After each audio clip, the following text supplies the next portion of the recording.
Right now on Sunrise, time is running out for the special session where Democrats and Republicans differ when it comes to police and prosecution reform. Then, a lot of you sounding off about this.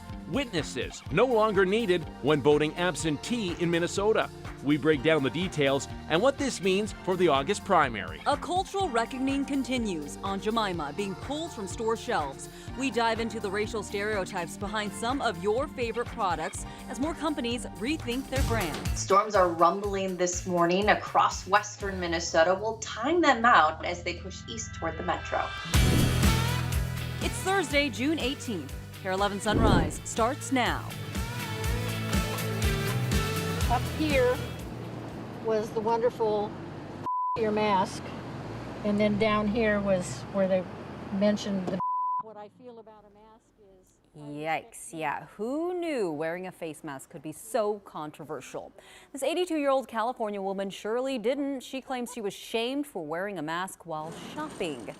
And we want to know, are you wearing a mask when you go out? So put this number in your phone if you haven't already. It's 763-797-7215. Text us what your answer is to join this conversation, and we'll get to those in a couple of minutes. Sure will, but first let's take a peek outside. Downtown Minneapolis, hovering over the trees there. The sun peeking through those clouds. Ellery and Laura joining us this morning. Both of them are at home. Laura, we should get outside early today, right? Because there's going to be a little change in the weather later on. Yeah, I got 2 rain barrels and they are both empty. So some needed rain is on the way as I've requested. 70 degrees right now. There's a lot of rumbles of thunder, some pockets of heavy rain happening right now in west of the Twin Cities, central Minnesota and western Minnesota. Already a ½ an inch reported in Bemidji and a pretty decent swath moving into Willmar at the moment as well. While we could see a few stray showers here through the morning and midday hours, really the bulk of that line doesn't get here until later this afternoon and evening. And we'll look at the timing of all that, of course, here coming up. All right, thanks, Laura. Let's give you a look at the traffic maps. Overall, things are looking good out there.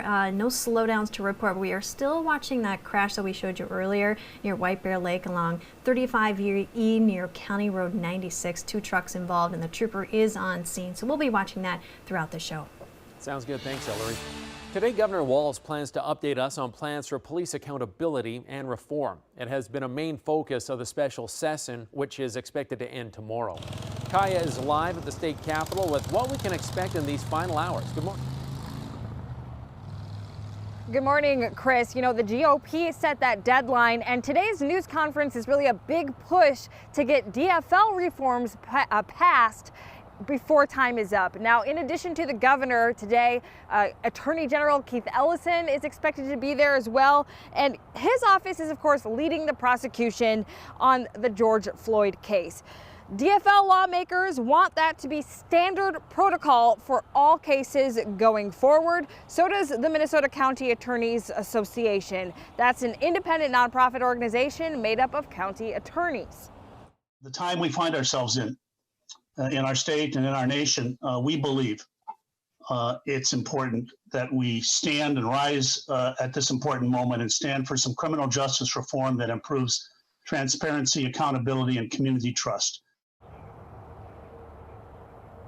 Meanwhile, Republican lawmakers are saying that the County Attorneys Association, that doesn't speak for all local prosecutors. Now, also happening today, in addition to that press conference we talked about, the House has 3 hearings. Some are about rebuilding the economy that is obviously affected by COVID-19. So a lot going on here. Chris? There could be some big changes on the horizon. Kaya Edwards live at the Capitol this morning. Big developments this morning in the fight against the coronavirus. Let's get you caught up.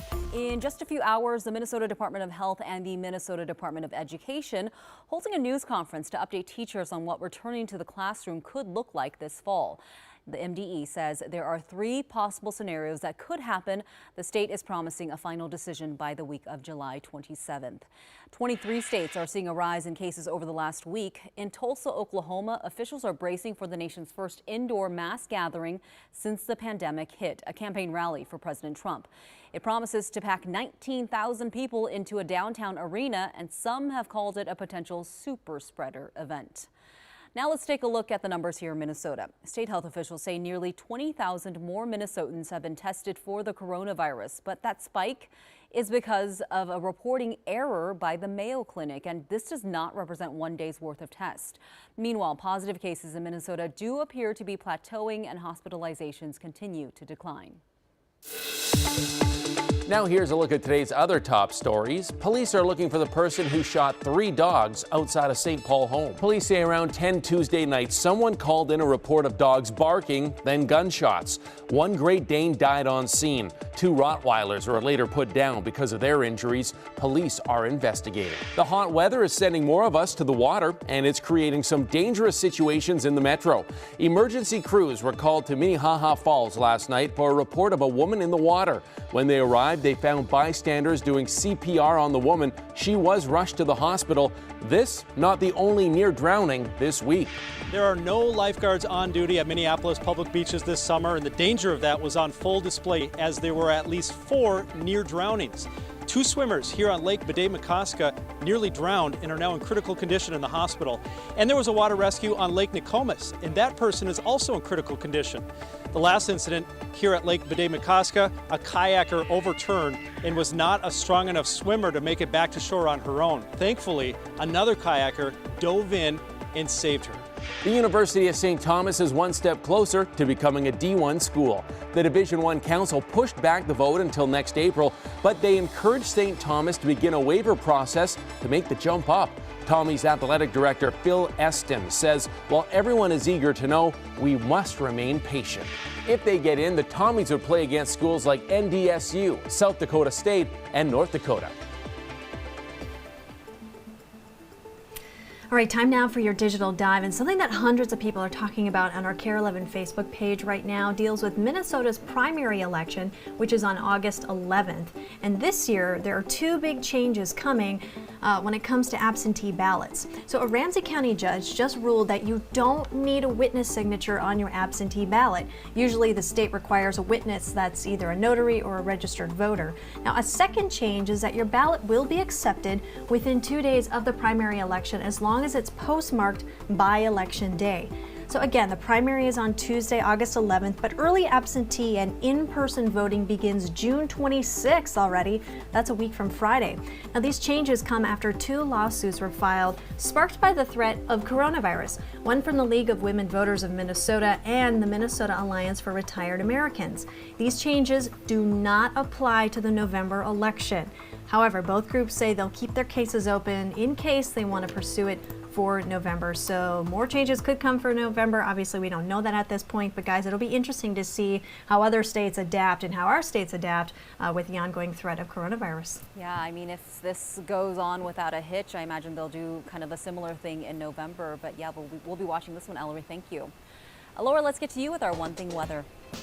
Well, the one thing we need to know today is the timing of rain moving in. Of course, it's already raining a pretty decent batch west of the Twin Cities. And while we'll look for a few isolated chances for some of those showers through the middle of the day, the bulk of that line is moving very slowly and doesn't reach us until about 3 or 4 for the West Metro. For the Far East Metro, not until about 5 or 6. All right, thanks, Laura. Taking a look at your Sunrise Drive right now, we're looking at 394 at Dunwoody Boulevard. Things are looking good across the metro. No major slowdowns at this time. The debate over face coverings continues to divide people across the country. This morning, we're telling you about a woman who says she was shamed for wearing a mask while shopping. Up here was the wonderful your mask, and then down here was where they mentioned the. That's 82-year-old Jean from California. She proudly jokes she wears the mask to hide her wrinkles. Joking aside, what she found written on her car outside a Big Lots parking lot wasn't funny at all. Jean said the message shocked and confused her. What I feel about a mask is I respect you by me wearing a mask. You're respecting me because you have on a mask. I just don't understand why someone would take offense. I'd be protecting that person by me wearing a mask. The debate sparked by many communities enforcing mandatory mask guidelines to curb the spread of the virus. Recent research from Germany finds masks can reduce the rate of coronavirus infection by 40%. You got to understand genes and the high risk for coronavirus. And, you know, if you choose to wear a mask or not to wear a mask, just do it. You don't have to shame the other party. Right. And I always think, for me, I don't know what the health of another person is. You know, you never know. And so even if they're younger and you think, oh, they should be fine. But as we've seen with coronavirus, it doesn't really matter. So, yeah, I bought one yesterday, Chris. So yeah. I'm in the boat of wearing my mask when I'm out and about. And so is Jean. Right now at 6:10, Quaker Oats is pulling its Aunt Jemima brand as companies across the nation distance themselves from racist history. We'll head back to the 1800s to see how this brand got its start. Then NBC got their hands on a new book written by former National Security Advisor John Bolton, what he's writing about President Trump. Plus, a Metro photographer is celebrating dads in a special way. Why 25 portraits mean a little more this Father's Day.